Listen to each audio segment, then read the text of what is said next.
ഇന്ന് നമ്മൾ സംസാരിക്കാൻ പോകുന്നത് നമ്മുടെ ഏറ്റവും പ്രിയപ്പെട്ട പൂച്ചസാറിനെക്കുറിച്ചാണ്. നിങ്ങളുടെ വീട്ടിൽ ഒരു പൂച്ചയുണ്ടോ?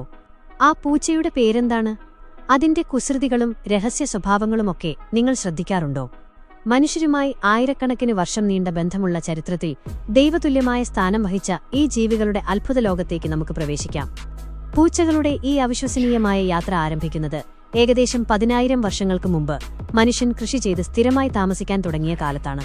ധാന്യങ്ങൾ സംഭരിച്ചു തുടങ്ങിയപ്പോൾ എലികൾ പെരുകി.